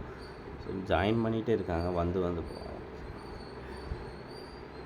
ஓகே சார், ஜான் டூயின் படிநிலைகள் பார்த்திங்கன்னா 5 படிநிலைகள் சார் நம்ம பார்த்தோம். பிரச்சனையை தீர்க்கிறதுல அதோட படிநிலைகள் 5. ஃபஸ்ட்டு ஒன்று வந்து புதிர் பிரச்சனைகளை அறிதல். இப்போ ஏதாவது ஒரு பிரச்சனை, அந்த பிரச்சனையை நம்ம தெரிஞ்சுக்கணும். 2வது அந்த பிரச்சனைக்கான செய்திகளை நம்ம தொகுக்கணும். அதுக்கடுத்து அந்த கிடைச்ச செய்திகளை வச்சு என்ன பண்ணலான்னு சொல்லி கருதுகோள்கள் அமைக்கணும், ஒரு அனுமானத்துக்கு வரணும். அதுக்கடுத்து நம்ம செஞ்ச கருதுகோள்களை சரி பார்க்கணும். அதில் எது கரெக்டாக 10 செஞ்சோம்னா அதில் 1 தான் மேட்ச் ஆகும். அடுத்து அந்த 1 சரி பார்த்த 1 பயன்படுத்தணும். இதுதான் அவருடைய படிநிலைகள் சார். இங்கே என்ன சொல்கிறாங்க அப்படின்னா, அவன் பிரச்சனையை உணர்ந்துட்டான், தகவல்களையும் திரட்டிட்டான், அனுமானங்கள் அதான் கருதுகோள்களையும் உருவாக்கிட்டான். அப்போ அதுக்கடுத்து அவன் என்ன பண்ணணும் அப்படின்னா சரி பார்க்கணும். சரி பார்த்ததுக்கப்புறம் பயன்படுத்தணும். ஸோ இங்கே ஆன்சர் வந்து சரி பார்த்தல் தான் சார். ஸோ ஃபஸ்ட்டு பிரச்சனை என்னென்னு உணரணும். அதுக்கடுத்து அதுக்கான செய்திகளை கலெக்ட் பண்ணணும். கிடைச்ச செய்திகளை வச்சு கருதுகோள்கள் அனுமானத்தை உருவாக்கணும். கிடைச்ச அனுமானத்தை வச்சு ஒவ்வொன்றா செக் பண்ணி பார்க்கணும். அதான் சரி பார்த்தல், அதுக்கப்புறம் பயன்படுத்துதல் சார். இது நம்ம கிளாஸில் நான் ஒரு பையனுக்கு எழுத படிக்க வரல அப்படிங்கிற ப்ராப்ளம் வச்சு நான் எக்ஸ்பிளைன் பண்ணியிருப்பேன். அவனுக்கு எழுத படிக்க வரலைங்கிறது ப்ராப்ளம். ஏன் வரல அப்படின்னு நான் நிறைய டேட்டா, அவங்க அப்பா சரியாக பார்த்துக்கலையா இல்லை நான் சரியாக சொல்லித்தரலையா அப்படின்னு சொல்லி நிறையா டேட்டாஸ் கலெக்ட் பண்ணுறேன். ஸோ அதை வச்சு நானே ஒரு இதுக்கு வரேன். இவனுக்கு 2 லைன் ப்ராக்டிஸ் கொடுக்கலாம் அல்லது டெய்லியும் ஒரு பேஜ் எழுத வைக்கலான்னு நிறைய ஐடியா வரேன். அதை செஞ்சு பார்க்குறேன். எதை செஞ்சால் அவன் நல்லா எழுதுறானோ அதை நான் கிளாஸில் ரெகுலராக பயன்படுத்துகிறேன். ஸோ இந்த தான் ஜான் டூயியோட படிநிலைகள். ஸோ இதுக்கு ஆன்சர் வந்து சரி பார்த்தல்ங்கிறது தான் ஆன்சர். அனுமானத்துக்கு அப்புறம் அதை சரி பார்க்கணும், அப்புறம் பயன்படுத்தணும். ஓகே, அடுத்து 21 சார். ஆசிரியர் வகுப்பில் எழுப்பிய தமிழக சுதந்திர போராட்ட வீரர்களின் பெயரை கூறுக. நான் ஒரே கேள்வி தான் கேட்குறேன். ஸோ தமிழக சுதந்திர போராட்ட வீரர்களின் பெயரை கூறுக அப்படின்னு ஒரே கேள்வி தான் கேட்குறேன். ஸோ லைனாக பசங்க நிறைய பேர் சொல்லுவாங்க. பாரதியார் வஉசின்னு சொல்லுவான், ராஜாஜின்னு சொல்லுவான், இன்னும் முன்னாடி இருந்து போகலாம், கட்டபொம்மன், வேலு நாச்சியார், தீரன் சின்னமலை, மருது சகோதரர்கள் நிறைய சொல்லிகிட்டே போவாங்க. ஸோ ஒரே கேள்விக்கு நிறைய பதில் கிடச்சிச்சு அப்படின்னா அது விரி சிந்தனை. ஒரே கேள்விக்கு நிறைய பதில் கிடச்சுன்னா அது விரி சிந்தனை சார். ஒரு கேள்விக்கு ஒரே ஒரு பதில் தான் கிடச்சி. இப்போ ஒரு கேள்வி கேட்டிருந்தாங்க, சுதேசி இயக்கத்தை பற்றி குரூப் 4ல், அதுவும் தமிழக விடுதலை போராட்டத்தோட பார்ட்டில் தான் வருது. அந்த கப்பல் எத்தனை லட்சம் முதலீட்டில் வஉசி ஆரம்பித்தாருன்னு சொல்லி 10 லட்சங்கிறது ஆன்சர். அந்த கேள்வி கேட்குறேன். சுதேசி கப்பலை தமிழ்நாட்டில் இயக்குனது யாருன்னு கேட்குறேன். பசங்க வஉசின்னு மட்டும்தான் சொல்லுவாங்க. ஸோ ஒரு கேள்விக்கு ஒரே ஒரு பதில் வந்துச்சுன்னா அது குவி சிந்தனை. ஒரு கேள்விக்கு நிறைய பதில் வந்துச்சு அப்படின்னா அது விரி சிந்தனை சார். ஸோ அதை தான் இங்கே கொடுத்துருக்காங்க. ஓகே, அடுத்து 22 சார். மாணவன் ஒருவர் தனது பள்ளியில் வீணாகும் மழைநீரை கொண்டு நீரின் முக்கியத்துவத்தை உணர்ந்து பள்ளி அறிவியல் ஆசிரியரின் வழிகாட்டுதலின்படி எவ்வாறு சேமிக்கிறது என அதற்கான தீர்வுகள் பற்றி கற்பனை செஞ்சானா அது என்ன வகை கற்பனை அப்படின்னு கேட்குறாங்க சார். ஸோ நம்ம கற்பனையோட வகைகள் நிறைய பார்த்தோம். மீள் கற்பனை, ஆக்க கற்பனை, பின்பற்றும் ஆக்க கற்பனை, படைப்பு கற்பனை, பயன்வழி கற்பனை, அழகுணர் கற்பனைன்னு சொல்லி நிறைய பார்த்தோம். ஸோ இங்கே ஆப்ஷனில் இருக்கிற நாளையும் இப்போ ஃபஸ்ட்டு எக்ஸ்பிளைன் பண்ணுறேன் சார். அழகுணர் கற்பனை, ஏஸ்தட்டிக்ஸ் அப்படின்னா என்ன அப்படின்னா நம்ம கவிதை எழுதுறது, கட்டுரை எழுதுறது, இதெல்லாம் அழகுணர் கற்பனை சார். பின்பற்றும் ஆக்க கற்பனை அப்படின்னா இப்போ கம்பர் எழுதின ராமாயணத்தை வச்சு ஆதிபுருஷ்னு ஒரு படம் எடுத்தாங்க. ஸோ இது பின்பற்றும் ஆக்க கற்பனை. மீளாக்க கற்பனைனா நம்ம செஞ்சதை நம்மளே யோசித்து பார்க்குறது சார். நேற்று எங்கள் டிஸ்ட்ரிக்டில் இருக்கிற மாடல் ஸ்கூலில் 10th அட்மிஷன் நடந்துச்சு. அட்மிஷனுக்கான ஒரு அவேர்னஸ் ப்ரோக்ராம் நடந்துச்சு திருவண்ணாமலை மாடல் ஸ்கூலில். எங்கள் டிஸ்ட்ரிக் ஃபுல்லாக இருக்கிற 80 ஸ்டூடெண்ட்ஸ் நல்லா படிக்கிற 10th இந்த வருஷம் நல்லா படிக்கிற 80 ஸ்டூடெண்ட்ஸை நேற்று கூப்பிட்டுருந்தாங்க, பேரண்ட்டு ஒரு டீச்சரோட. அந்த 240 பேருக்கும் நேற்று நாங்கள் மோட்டிவேஷன் கொடுத்தோம், ட்ரைனிங் கொடுத்தோம். அந்த மாடல் ஸ்கூலில் சேருங்க, 3 வருஷம் 12th வரைக்கும் படிக்க வைப்போம், நீட்டு ஐஐடின்னு அந்த 10th பசங்களை மோட்டிவேட் பண்ணி பேசணும். நேற்று ஒரு 1.5 மணி நேரம் பேசிட்டேன், ரொம்ப உணர்வு பூர்வமாக. நைட்டு படுத்தா அதே ஞாபகமாகவே வந்துச்சு. இதுதான் மீளாக்க கற்பனை. அன்னைக்கு நடந்ததை நம்மளே யோசித்து பார்த்தோம்னா அது மீளாக்க கற்பனை.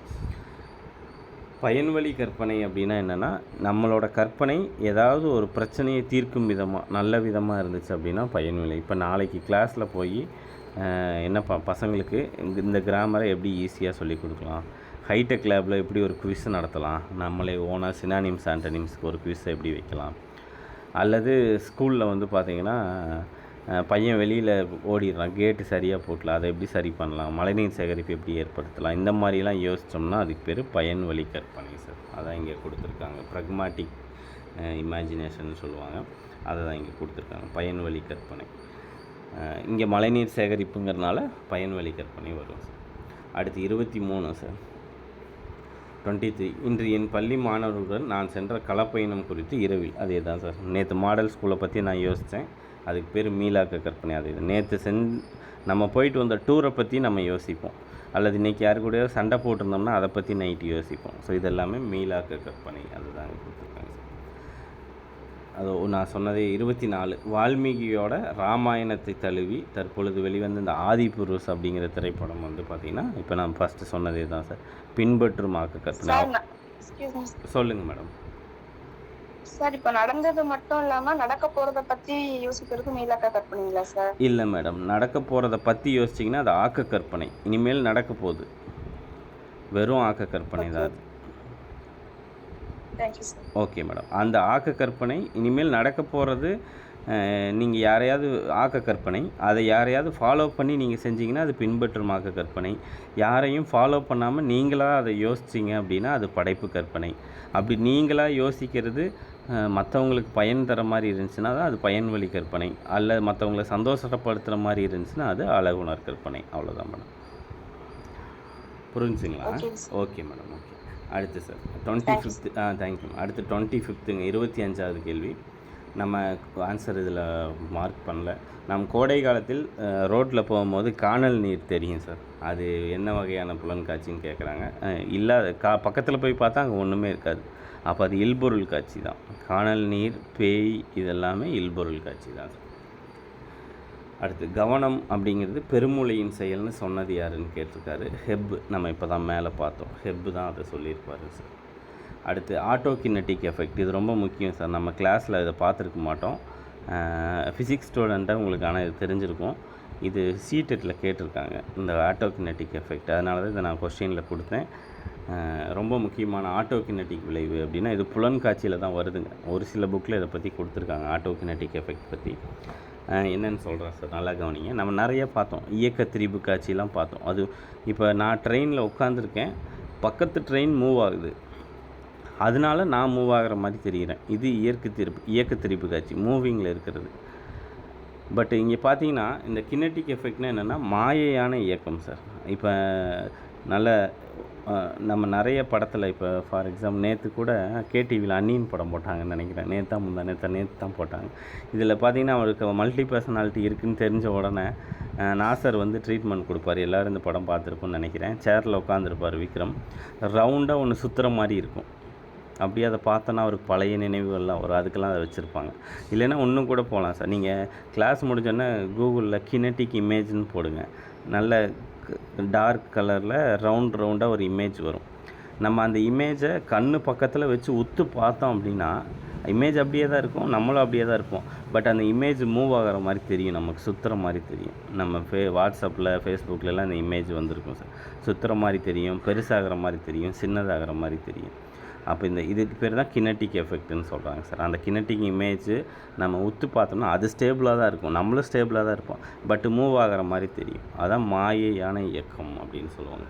ஆட்டோ கினெட்டிக் எஃபெக்ட் அப்படின்னு சொல்கிறது மாயையான இயக்கம், மூமெண்ட்டு பற்றினது தான் அந்த ஆட்டோ கினெட்டிக் சார். இது ஒரு முக்கியமான ஈவெண்ட்டு.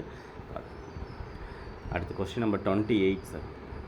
பெற்றோரின் கட்டாயத்தால் ஆரம்பத்தில் அறிவியல் இணையவழி வகுப்பை கவனித்த மாணவன் வகுப்பு செயல்களில் ஏற்பட்டு பின் தானாகவே, ஆமாம் சார், ஃபஸ்ட்டு ஒரு சயின்ஸில் டியூஷன் சேர்த்தி விட்றாங்கன்னு வச்சுக்கலாம். அவனுக்கு பிடிக்கல, டியூஷன் போகிறக்கே பிடிக்கல, போடான்னு அவங்க அப்பா கம்பல் பண்ணி சேர்த்தி விட்றாரு. ஒரு 1 வீக் போனோன்னா அவனுக்கு அங்கே செய்கிற ப்ராக்டிக்கல் அப்ரோச் எல்லாம் ரொம்ப பிடிச்சிச்சு, அவனாக ரெகுலராக போக ஆரம்பிச்சிட்டான். இது எவ்வகை கவனம்னு கேட்குறாங்க சார். அவனாக ஃபுல்லாக விருப்பப்பட்டு போயிருந்தானா அது விருப்பமுள்ள கவனம். பிடிக்காமல் அவங்க அப்பா கம்பல் பண்ணியே போயிருந்தாருன்னா விருப்பமற்ற கவனம் அல்லது முயற்சி சார் கவனம்னு சொல்லலாம். பாதி ஃபஸ்ட்டு பிடிக்காமல் போய் அப்புறம் நம்ம புக்கு வச்சு பார்த்துருப்போம் கிளாஸில். எக்ஸாம்பிள், ஒரு புக்கை படிக்க ஆரம்பிக்கும் போது பிடிக்காது, சாரு படிடான்னு சொல்லி அவன் படிக்க ஆரம்பிச்சிருப்பான் பையன். ஒரு 10 பேஜ் படிச்சுன்னா அவனுக்கு அந்த புக்கு பிடிச்சி போய் அவனாக மீதி 90 பேஜ் அவனாக படிச்சிடுவான். அப்படி இருந்ததுன்னா தொகு முயற்சி சார் கவனம் அப்படின்னு சொல்லி நம்ம பார்த்தோம். ஸோ பாதி முயற்சி தேவை, மீதி அவனே பண்ணிவிடுவான். அதான் இங்கேயும் அதே தான். ஃபஸ்ட்டு டியூஷன் போஸ்லேயே அவங்க அப்பா கம்பல் பண்ணார், பிடிச்சி போயிடுச்சு, மீதி நாளில் அவனே போயிடுறான். அப்போ தொகு முயற்சி சார் கவனம் சார். அடுத்து 29 சார். கவனத்தை தீர்மானிக்கும் புறக்காரணி. அகக்காரணி புறக்காரணின்னு 2 பார்த்தோம். இங்கே புறக்காரணி அல்லன்னு கேட்டிருக்காங்க. உருவம்ங்கிறது புறக்காரணி தான், அளவு சைஸும் புறக்காரணி தான், செறிவு அதுவும் புறக்காரணி. ஆர்வம் தான் அந்த பையனுக்குள்ளே இருக்கிறது. அப்போ ஆர்வம்ங்கிறது அகக்காரணி, இன்டர்னல் ஃபேக்டர். அப்போ இங்கே கொஸ்டின் எது புறக்காரணி அல்லன்னு கேட்டிருக்காங்க, ஆர்வம் தான் ஆன்சர். புலன்காட்சியோட அடிப்படை வந்து எல்லாமே சார். கவனம் இருக்கணும், புலனுணர்வும் இருக்கணும், அனுபவமும் இருக்கணும். நம்ம பார்த்தோம் ஃபஸ்ட்டு கொஸ்டின்லேயே கவனம் தேவைன்னு பார்த்தோம், டெஃபனிஷனில் புலனுணர்வு தேவைன்னு பார்த்தோம், பொருள் கொள்வதும் முக்கியம், அனுபவமும் தேவைன்னு. அப்போ அனைத்தும் தான் ஆன்சர் சார். அடுத்து ஒரு 5 கொஸ்டின் ஜிகே தான் சார். எவரெஸ்ட் சிகரம் ஏறின முதல் பெண் முத்தமிழ் செல்வி. இளைஞர் தினம் ஜனவரி 12. யாருடைய பிறந்தநாள் சார்? விவேகானந்தர். ஆமாம் சார். கல்வி வளர்ச்சி நாள் இப்போ இந்த குரூப் 4லே கேட்டிருந்தாங்க, ஜூலை 15. 3 கொஸ்டின் குரூப் 4ல் தினங்களே கேட்டிருந்தாங்க சார். என்ஆர்ஐ டே கேட்டிருந்தாங்க, வெளிநாடு வாழ் இந்தியர் தினம். காந்தியடிகள் இந்தியாவுக்கு திரும்பின நாள் ஜனவரி 9 கேட்டிருந்தாங்க. மனித உரிமை தினம் கேட்டிருந்தாங்க டிசம்பர் 10. இது ஒன்று கேட்டிருந்தாங்க. கல்வி வளர்ச்சி நாள் ஜூலை 15. Okay sir. அடுத்து தமிழகத்தில் புதிய கல்விக் கொள்கைக்காக அமைக்கப்பட்ட குழுவின் தலைவர் வந்து முருகேசன். தமிழ்நாடு கல்விக் கொள்கைக்கு அனுப்பப்பட்டவர் முருகேசன் சார். ஓகே. அடுத்து நீலகிரி வரையாடு டே அக்டோபர் 7. இது நம்ம பார்த்தோம். நீலகிரி வரையாடு தினம் வந்து அக்டோபர் 7 சார். இது ஒரு கொஸ்டின் பார்த்துட்டோம் சார். அடுத்த கொஸ்டின் பார்த்துடலாம் சார். அது 30 கேள்வி தான், சீக்கிரம் பார்த்துடலாங்க. இது கான்செப்ட் இருக்காது, சின்ன டாபிக் தான் எல்லாமே. Okay sir. அடுத்து பார்க்கலாம் சார். அடுத்த இதில் வந்து பார்த்திங்கன்னா அடுத்த கொஸ்டினில் சார் ஸ்டார்ட் பண்ணலாங்களா இல்லை அடுத்த இதில் பார்க்கலாமா? பார்த்துடலாம்னு நினைக்கிறேன். ஓகே, பார்த்துடலாம் மேடம். ஒரு 10 மினிட்ஸ் கூட ஆனால் கூட பார்த்துடலாங்க. அடுத்த கொஸ்டின் பார்த்தீங்கன்னா ஒரே நிமிஷம் sir. Okay sir. First question, பியாஜே அறிதல் திறன் வளர்ச்சியில் எத்தனை படிநிலைகள் இருக்குது அப்படின்னு கேட்டு, ரொம்ப பேசிக்கான கொஸ்டின் தான். எத்தனை படிநிலைகள் இருக்குது அப்படின்னா 4 படிநிலைகள் இருக்குது சார். ஸோ பியாஜேவோட படிநிலைகள் 4. சொல்கிறீங்களா சார்? ஞாபகம் வருதுங்களா? புலனியக்க நிலை, புலனியக்க நிலை, செயலுக்கு முற்பட்ட நிலை, பருப்பொருள் நிலை, கருத்தியல் நிலை அப்படின்னு சொல்லி 4 நிலைகள் இருக்குது. ஞாபகம் இருக்குன்னு நினைக்கிறேன் சார். அதுதான் கொஸ்டினில் கேட்டிருக்காங்க. பியாஜே அறிதல் திறன் வளர்ச்சியில் பருப்பொருள் நிலையில் உள்ள ஒரு குழந்தையோட வயது என்ன அப்படின்னு கேட்டிருக்காங்க சார். ஸோ அப்போ லைனாக நீங்கள் ஸ்டார்டிங்லேருந்தே சொல்லிகிட்டே வரலாம் சார். பார்த்தீங்கன்னா ஃபஸ்ட்டு புலனியக்க நிலைக்கு வயது வந்து 0 to ஞாபகம் இருக்குங்களா சார்?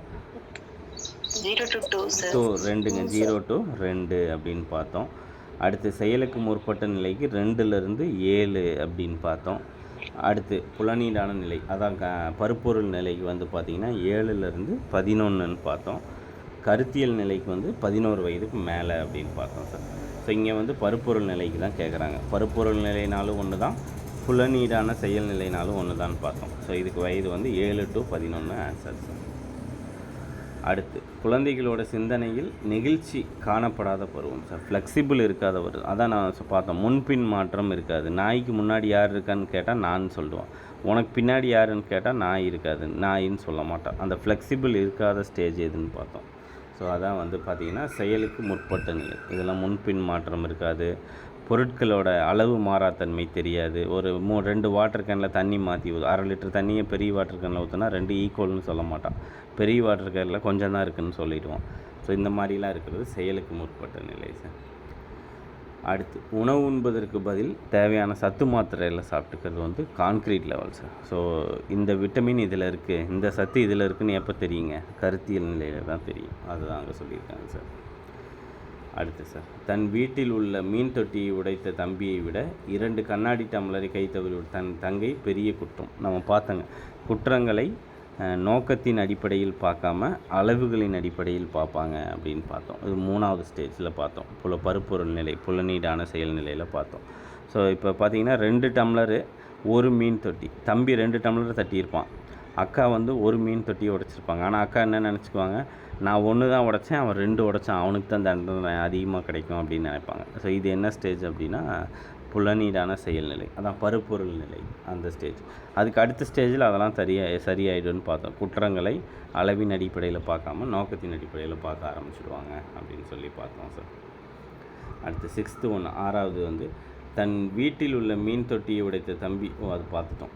7வது கொஸ்டின் சார். ரெண்டும் இல்லை, ஆப்ஷன் வேறு. Okay sir. தன் வீட்டில் உள்ள மீன் தொட்டியை உடைத்த தம்பியை விட 2 கண்ணாடி டம்ளர் கை தவறி தன் தங்கையை பெரிய குற்றம் புரிந்தவராக நினைத்து அவளுக்கு தண்டனை வழங்க வேண்டும் என நினைப்பது வந்து அது ஒழுக்கம் மாரல் டெவலப்மெண்ட்டில் வருது சார். சார்பு நோக்கம், பிந்தைய நிலை, இயல்பான நோக்கம், ஆதிக்க நிலை அப்படின்னு சொல்லியிருக்கு. இதில் பார்த்தீங்கன்னா இயல்பான நோக்கம் சார். இது குழந்தைங்கள்ட்ட இருக்கக்கூடிய ஒரு இயல்பான நோக்கம் தான் இது. ஆதிக்க நிலைனா என்ன, பட்டறி நிலைனா என்னென்னு அடுத்த கொஸ்டினில் எக்ஸ்பிளைன் பண்ணுறேன், உங்களுக்கு அப்போ புரியும். ஸோ இது வந்து இயல்பாக ஒரு குழந்தை திங்க் பண்ணுறது, அதனால தான் அதை வந்து இயல்பான நோக்கம் அப்படின்னு சொல்கிறாங்க. சார்பு நோக்கம்னா புரிஞ்சுக்கிறது. சார்பு நோக்கம்னா இது விலை அதிகம், மீன் தொட்டி தான் விலை அதிகம், அப்போ அவளை தான் அடிக்கணும்னு புரிஞ்சுட்டு சொன்னாங்கன்னா அது சார்பு நோக்கம். இல்லை, நான் 1 தொட்டி தானே தட்டினேன், அவன் 2 டம்ளர் தட்டி விட்டான், அவனை தான் அடிக்கணும்னு சொன்னால் குழந்தைங்க இயல்பான நோக்கம் அது. ஆதிக்க நிலை அப்படின்னா என்னென்னா, இப்போ ஒரு பையன் ஃபஸ்ட் ஸ்டாண்டர்ட் படிக்கிற பையன் பேரண்ட்டுக்கும் டீச்சருக்கும் பயந்துட்டு ஒழுக்கமாக இருப்பான், அதான் ஆதிக்க நிலை அப்படின்னு சொல்லுவாங்க. பட்டறி நிலை அப்படின்னா தெரிஞ்சு படித்து அதற்காக இருக்கிறது பட்டறி நிலை. இங்கே அடுத்த கொஸ்டினில் பார்க்கலாம். தான் சார்ந்த சமூகமே திரண்டு வந்து எதிர்த்த போதிலும் தான் உறுதியான நம்பும் அறநெறியிலிருந்தும் மாறாமல் உண்மையாக இருக்கும் நிலை என்ன அப்படின்னு கேட்குறாங்க சார். ஸோ இது யாரோட இது வரும்? பியாஜேவோட ஒழுக்க வளர்ச்சி படிநிலைகளில் தான் சார் வரும். மொத்தம் 4 நிலைகள் சொல்லியிருப்பார் பியாஜே. பட்டறி நிலை, ஆதிக்க நிலை, சமூக நிலை, தனித்தியங்கும் நிலை அப்படின்னு சொல்லியிருப்பாங்க. இது 4 ஸ்டேஜுமே நான் எக்ஸ்பிளைன் பண்ணிடுறேன் சார். ஃபஸ்ட்டு ஸ்டேஜ் வந்து இப்போ பட்டறி நிலை தான் ஃபஸ்ட்டு. ஸோ இந்த பட்டறி நிலை தான் ஃபஸ்ட்டு ஸ்டேஜ். குழந்தை வந்து மகிழ்ச்சி தரும் செயல்களில் மட்டும்தான் இருப்பாங்க, அனாமி. ஸோ அவங்க வந்து என்னென்னா, அதான் தட்டில் சாப்பாடு போட்டு வச்சுருப்போம் கெஸ்ட்டுக்கு, அவங்களுக்கு தெரியாது, டப்புன்னு வந்து அவங்க முட்டை எடுத்து வாயில் வச்சுடுவாங்க. அவங்களுக்கு எது சந்தோஷமாக கொடுக்குதோ அதை மட்டும்தான் அவங்க செய்வாங்க சார். குழந்தைங்க தொல்லை தரக்கூடிய செயல்களை தவிர்த்துடுவாங்க. அவங்களுக்கு எது நல்லது கெட்டதுன்னே தெரியாது. அந்த ஸ்டேஜ் தான் பட்டறி நிலை. ஆதிக்க நிலைனா யாராவது ஒருத்தருக்கு பயந்து நல்லவங்களாக இருப்பாங்க, அப்பா அம்மாக்கோ அண்ணனுக்கோ டீச்சருக்கோ பயந்து இருப்பாங்க, இது ஆதிக்க நிலை. சமூக நிலை அப்படின்னா சமூகத்துக்காக நல்லவங்களாக இருக்கிறது. ஃபேமிலி என்ன சொல்லுவாங்களோ, ஸ்கூல் என்ன சொல்லுவாங்களோ, ஃப்ரெண்ட்ஸ் என்ன சொல்லுவாங்க, எதிர் வீட்டுக்காரங்க எதுவும் நினச்சிக்குவாங்களோன்னு நினச்சி நம்ம நல்லா இருக்கிறது. தனித்து இயங்கும் நிலைனா யாருக்காகவும் இல்லை சார். யார் என்ன சொன்னாலும் நான் இப்படி தான் இருப்பேன். நம்ம ஹரிச்சந்திரா மாதிரி பொய்யே சொல்ல மாட்டேன். அப்துல் கலாம் மாதிரி யார் பார்த்தாலும் பார்க்காட்டி நான் மரம் நட்டுட்டு தான் இருப்பேன். ஸோ இந்த மாதிரி இருக்கிறது தனித்த நிலை. இப்போ இங்கே பார்த்தீங்கன்னா அதான் சொல்கிறேன், சமூகமே திரண்டு வந்தாலும் நான் நல்லவனாக தான் இருப்பேன் அப்படின்னு சொல்கிறது வந்து தனித்த நிலை, பர்சனல் ஸ்டேஜ் தான். இதே அப்பா அம்மாவுக்கு பயந்து நல்லவனாக இருந்தாங்க அப்படின்னா ஆதிக்க நிலை. சமூகத்துக்கு பயந்து நல்லவனாக இருந்தாங்கன்னா சமூக நிலை. யாருக்கும் எதுவும் பயப்படாமல் நல்லவனாக இல்லாமல் தனக்கு பிடிச்சதை நம்ம செஞ்சுட்டு இருந்தாங்கன்னா அது பட்டறி நிலை. அவ்வளோதான் சார். அடுத்து 8வது கொஸ்டின் சார். பெற்றோர் மற்றும் ஆசிரியரின் சொற்களை கேட்டு, அதான் நம்ம பார்த்தோம். பெற்றோருக்காகவும் டீச்சருக்காகவும் பயந்துருந்தாங்கன்னா அது ஆதிக்க நிலை. அந்த கொஸ்டின் தான் சார். அடுத்து கோல்பர்க்கோட ஒழுக்க வளர்ச்சி படிநிலைகளில் வருது சார். சட்டத்திட்டங்களுக்கு பயந்து சார். சட்டத்திட்டங்களுக்கு பயந்து ஒரு குழந்தை நன்னறிவுடன் நடந்தது எத்தனாவது படிநிலைன்னு கேட்குறாங்க. ஸோ அதுக்கு முன்னாடி நம்ம கோல்பர்க் வந்து பார்த்தோம். 3 படிநிலைகள் 6 ஸ்டேஜில் சொல்லியிருப்பாருன்னு பார்த்தோம். அதாவது conventional, pre conventional, post conventional சொல்லி 3 சொல்லியிருப்பார். மரபுக்கு முற்பட்ட நிலை ப்ரீ கன்வென்ஷனல், மரபு நிலை அப்படின்னா கன்வென்ஷனல், மரபுக்கு பிந்தைய நிலை அப்படின்னா போஸ்ட் கன்வென்ஷனல்னு 3 நிலைகள் சொல்லியிருப்பார். அதில் மரபுக்கு ஃபஸ்ட்டு ஸ்டேஜில் வந்து குழந்தை தண்டனைக்கு பயந்து இருக்கும். அது ஃபஸ்ட்டு ஸ்டேஜ். 2வது தேவைக்காக, நீ அமைதியாக இருந்தீங்கன்னா உனக்கு சாக்லேட் வாங்கி தரேன், நான் சொல்கிற ஹோம்ஒர்க்கை கரெக்டாக பண்ணிவிட்ட, பொய் சொல்லாமல் இருந்தேன்னா உனக்கு நான் கார் விளையாட வாங்கி தரேன். இந்த மாதிரி ப்ரைஸுக்காக அந்த குழந்தை அமைதியாக இருந்துச்சு அப்படின்னா அது 2வது ஸ்டேஜ். 3வது மரபு நிலையில் பிறர் அங்கீகாரத்தை பெறுவதற்கு, அதாவது பாராட்டு பெறுவதற்காக, டீச்சர் பாராட்டுவாங்க, அப்பா பாராட்டுவாங்கன்னு அந்த குழந்தை ஒழுக்கமாக இருந்துச்சுன்னா அது வந்து அங்கீகாரம். அது 3rd ஸ்டேஜ். இதே சட்டத்திட்டங்களுக்கு பயந்து இருந்துச்சு அப்படின்னா அது 4th ஸ்டேஜ். சட்டத்திட்டங்களுக்கு பயந்து இருந்தால் 4th ஸ்டேஜ். சமூகத்துக்காக நல்லது செஞ்சாங்கன்னா அது 5th ஸ்டேஜ். யார் எதிர்த்தாலும் வேர்ல்டு எத்திக்ஸை ஃபாலோ பண்ணாங்கன்னா அது 6வது ஸ்டேஜ் சார். ஸோ இதான் கோல்பர்க்கோட ஒழுக்க வளர்ச்சி படிநிலைகள். 6 படிநிலைகள் மொத்தம். 3 நிலை 6 படிநிலை. அந்த 6 ஃபஸ்ட்டு பார்த்தீங்கன்னா தண்டனை, 2வது பொருட்களுக்காக நல்லவங்களாக இருக்கிறது, 3வது பாராட்டுக்காக அங்கீகாரத்துக்கு, 4வது சட்டத்துக்கு பயந்து, 5வது சமூகத்துக்காக, 6வது தனக்காகவே நல்லவங்களாக இருக்கிறது. ஸோ இங்கே 4வது படிநிலை தான் சட்டத்திட்டத்துக்கு பயந்து வர்றது சார். அதான் ஆன்சர். அடுத்து 10ங்க. ஒரு குழந்தை தானே முற்பட்டு ஒரு செயலை தொடங்குது. ஸோ இது பார்த்திங்கன்னா எரிக்சனில் வந்துட்டோம் நம்ம. ஒரு குழந்தை தானே முற்பட்டு ஒரு செயலை தொடங்குறாங்க. இந்த நேரத்தில் குழந்தையின் செயல்பாடு ஊக்குவிக்கப்படலை அப்படின்னா அந்த குழந்தைகிட்ட குற்ற உணர்வு வரும் அப்படின்னு சொல்கிறாங்க சார்.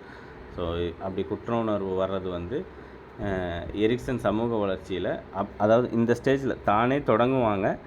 அப்படி தொடங்கும் போது நீங்கள் தடுத்துட்டிங்கன்னா அவங்களுக்கு குற்ற உணர்வு வரும். இந்த ஸ்டேஜில் குழந்தைக்கு சமூக செல்வாக்கு யார்கிட்ட இருக்குன்னு கொஸ்டின் கேட்குறாங்க சார். ஸோ பாருங்கள், ரொம்ப இது டெப்த்தாக இருக்குது. அப்போ இதில் நீங்கள் தெரிஞ்சுக்கணும், தான் தொடங்காற்றல் அந்த குற்ற உணர்வுங்கிறது எந்த ஸ்டேஜில் வருதுன்னா 3rd ஸ்டேஜில் வருதுங்க. ஸோ அந்த 3rd ஸ்டேஜில் குழந்தைக்கு யார் அப்படின்னா ஆதார குடும்பம் தான். அப்போ அந்த 8 நம்ம படிக்கணும் சார். ஃபஸ்ட்டு இதில் சமூக செல்வாக்கு செவிலியர், 2வது இதில் பெற்றோர், தாயும் செவிலியரும், 2வதுல பெற்றோர், 3வதுல தான் ஆதார குடும்பம். அதாவது பள்ளி செல்வதற்கு முந்தைய நிலை 3லேருந்து 6 வயசு உள்ள குழந்தைங்களுக்கு தான் அந்த தான் தொடங்காற்றல் இருக்கும். ஸோ நம்ம அதை தடுத்துட்டோம்னா அவங்களால நான் எதுவுமே முடியாதுன்னு ஒரு குற்ற உணர்வு வந்துடும் சார். அந்த 3 to 6 தான் அவங்களோட ஆதார குடும்பம் தான் அவங்களுக்கு சமூக செல்வாக்காக இருக்கும். அண்ணன் அக்கா இவங்களுக்காக தான் அவங்க எல்லாமே செய்வாங்கன்னு சொல்கிறாங்க. அடுத்து நெருக்கமான உணர்வும் ஒருமைப்பாடும் சார். ஸோ நெருக்கமான உணர்வுனாலே நம்ம பார்த்தோம் கணவன் மனைவி உணர்வு, அதுதான் அவங்க சொல்கிறாங்க. ஸோ வந்து முன்முதிர் பருவம் தான் சார். ஸோ நண்பர்கள், பால் தொடர்பு உறுப்பினர்கள், நெருக்கமான உணர்வும் அது முன்முதிர் பருவம். குமரப்பருவத்தில் வராது. நடுமுதிர் பருவத்தில் பார்த்தீங்கன்னா பணி, பெற்றோர் தான் வரும். ஓகே. அடுத்து 12 எரிக்சனோட சமூக வளர்ச்சி படிநிலைகளில் எத்தனை படிநிலைகள் இருக்குதுன்னு கேட்குறாங்க. 8 படிநிலைகள் இருக்குது சார். அடுத்து தன் வாழ்வு பற்றிய ஆய்வு சிந்தனை. நான் சொன்னேன், கடைசி காலத்தில் உட்காந்து நான் அது பண்ணியிருக்கலாம், இது பண்ணியிருக்கலாம், இப்படி பண்ணியிருக்கலாம், என் பையனை இது படிக்க வச்சுருக்கலாம்லாம் நம்ம அப்பா தாத்தாலாம் பேசிகிட்டு இருப்பாங்க. ஸோ அது வந்து பின்முதிர் பருவம், கடைசி பருவத்தில் தான் அந்த வாழ்வு பற்றிய ஆய்வு சிந்தனை இருக்கும் சார். அடுத்து எமோஷ்னல் மனவெளிச்சி வெளிப்பாடு அப்படிங்கிறதுக்கு டெஃபினிஷன் கூறுனது யார் அப்படின்னு கேட்டிருந்தோம். ரொம்ப முக்கியமானது மனவெளிச்சி வெளிப்பாடு அப்படிங்கிறத சொன்னவர் மார்க்ரெட் மீட். அந்த ஒரு பேர் தான் அதில் நிறையா வரும் சார். ஸோ மனவெளிச்சி வெளிப்பாடுனாலே மார்க்கெட் மீட். ஓகே, அடுத்து 16 சார். பின்வருவற்றில் எது ஒன்று உடன்பாட்டு மனவெளிச்சி இல்லைன்னு கேட்குறாங்க சார். பாசிட்டிவ் எமோஷன் இல்லை, நெகட்டிவ் எது? அப்போ ஆப்ஷனில் எது நெகட்டிவ்னு பார்த்தாலே இது மகிழ்ச்சி பாசிட்டிவ் தான், அன்பும் பாசிட்டிவ் தான், பெருமையாக நினைக்கிறதும் பாசிட்டிவ் தான். அப்போ கோபம் ஒன்று தான் நெகட்டிவ். அப்போ அதான் கேட்குறாங்க, பாசிட்டிவ் இல்லைன்னு கேட்குறாங்க. அப்போ சினம் தான் ஆன்சர் சார். 17 சார். நம்ம மனவெளிச்சி நீட்சியை பற்றி சார். ஒரு மனவெளிச்சி எழுவதற்கு காரணம் மறைந்த பின்னும் தொடர்ந்து செயல்படுதுன்னா அதை என்ன சொல்லுவோம் அப்படின்னு கேட்குறாங்க சார். ரொம்ப முக்கியமானதுங்க. இப்போ நான் ஒரு ஜோக் சொல்கிறேன், சிரிச்சிட்டிங்க. நான் சொல்லி முடித்து அடுத்த விஷயத்துக்கு போனதுக்கப்புறமும் நம்ம சிரிச்சிட்டே இருப்போம். அப்போ அதுக்கு பேர் என்னென்னா மனவெளிச்சி நீட்சி அப்படின்னு சொல்கிறாங்க சார். சார், எக்ஸ்பிரஷன் விதி ஞாபகம் இருக்குங்களா?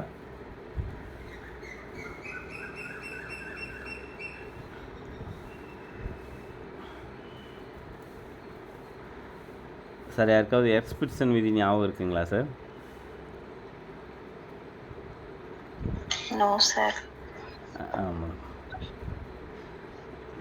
ஓகே சார், நானே சொல்கிறேன் சார். ஒவ்வொன்றா பார்த்துட்டே வரலாம். கீழே இருந்து பாருங்கள். எக்ஸ்பிரஷன் விதி அப்படின்னா ஒன்றும் இல்லை சார். இந்த மனவெளிச்சி மூலமாக கற்றலை சிறப்பாக செய்கிறது, வேறு ஒன்றும் இல்லை. மனவெளிச்சி மூலமாக கற்றலை சிறப்பாக செய்கிறது தான் எக்ஸ்பிரஷன். அதாவது ஒரு எல்லை வரை மனவெளிச்சி அதிகரித்து அதை சாதனை. இப்போ ஒன்றும் இல்லை, உங்களை திட்டுறதுங்கிறத விட வீட்டில் உங்களோட மனவெளிச்சியை அம்மா நம்ம இப்படியே உட்காந்துருக்க படிக்கலையா அப்படி இப்படின்னு சொல்கிறாங்க. உங்களுக்கு கோபம் வந்து நம்ம அந்த வேலையை செஞ்சுடுவோம். ஒரு வேலை செய்ய மாட்டேங்கிறேன் அப்படி திட்டினோன்னே நம்ம செஞ்சுருவோம் சார். அதுக்கு பேர் தான் எக்ஸ்பிரஷன் விதி. அது ஒரு எல்லை வரை மனவெளிச்சியை அதிகரித்து அதன் மூலமாக சாதனை செய்ய வைக்கிறது தான் எக்ஸ்பிரஷன் விதி சார். திட்டி படிக்க வைக்கிறது, உங்கள் மனவெளிச்சியை தூண்டி அதன் மூலமாக உங்களை செயல்பட வைக்கிறது. அல்லது சோகமாக உட்காந்துருப்பீங்க, உங்களை சந்தோஷப்படுத்தி சிரிக்க வச்சு அதுக்கப்புறம் உங்களை படிக்க வைக்கிறது. ஸோ இதுதான் எக்ஸ்பிரஷன் விதி சார். ஓகே, அடுத்து நெய்ஸா அப்படிங்கிறது என்ன? பியாஜியில் பார்த்துருப்போம். நெய்ஸா அப்படிங்கிறது அறிதிறன் தான் சார். ஒரு விஷயத்தை தெரிஞ்சுக்கிறதுக்கு பேர் தான் நெய்ஸா சார். அடுத்து முடிச்சிடலாம் சார், இன்னொரு 5 நிமிஷம். ஆன்மாவின் இயல்புகள் அப்படிங்கிற புக் யாருது அப்படின்னா அரிஸ்டாட்டில் சார். இது கேட்டிருக்காங்க நமக்கு நிறைய டைமு. இதெல்லாம் ப்ரீவியஸ் இயர் கொஸ்டின் தான். ஆன்மாவின் இயல்புகள்ங்கிறது அரிஸ்டாட்டில் இது. ஓகே, அடுத்து சைக்காலஜி மெத்தட் வந்துட்டோம் சார். இதில் தற்சோதனை முறை அப்படின்னா என்னென்னு கேட்குறாங்க. அதை ஒவ்வொன்றா உற்றுநோக்கல் அப்சர்வேஷன் நம்ம பார்த்தோம் சார். அப்சர்வேஷன்னா இப்போ நான் உங்களை பற்றி உளவியல் ரீதியாக தெரிஞ்சுக்கணுன்னா அதுக்காக நான் உங்களை ஃபாலோ பண்ணேன்னா அதான் உற்றுநோக்கல். அதில் 2 வகை இருக்குது. உங்களுக்கே தெரியாமல் நான் உங்களை ஃபாலோ பண்ணேன்னா அது இயற்கையான உற்றுநோக்கல். உங்களுக்கு தெரிஞ்சு இப்போ ஒரு கிளாஸ் ரூமில் உட்கார வச்சு பசங்களை பார்த்தோம்னா அது கட்டுப்படுத்தப்பட்ட உற்றுநோக்கல்னு 2 வகை இருக்குது. அடுத்து பரிசோதனை முறைனா எக்ஸ்பெரிமெண்டல் மெத்தட். அதாவது ஒரு லேபில் வச்சு எக்ஸ்பெரிமெண்ட் செஞ்சு ஒருத்தரை பற்றி தெரிஞ்சுக்கிறது.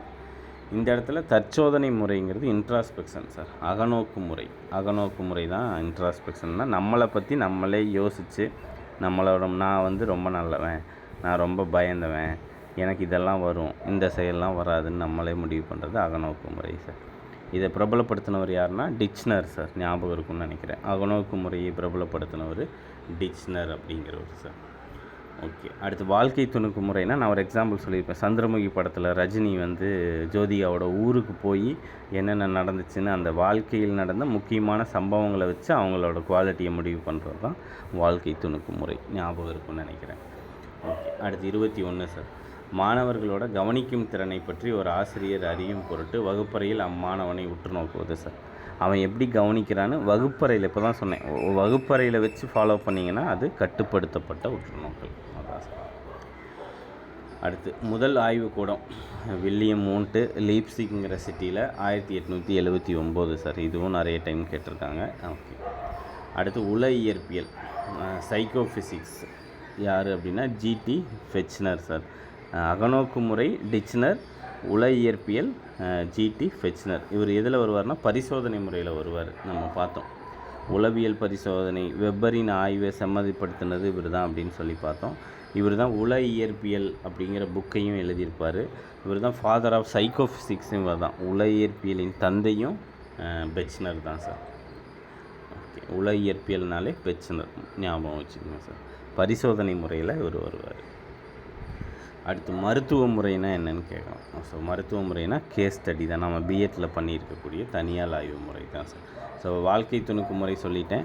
வளர்ச்சி ஆய்வு முறைனா கண்டினியூஸாக ஒரு குழந்தையிலேருந்து பெரியவங்க ஆகிற வரைக்கும் அவங்க எப்படி வளர்கிறாங்கன்னு அவங்க வளர்ச்சியை பற்றி இது பண்ணுறது வளர்ச்சி ஆய்வு முறை சார்.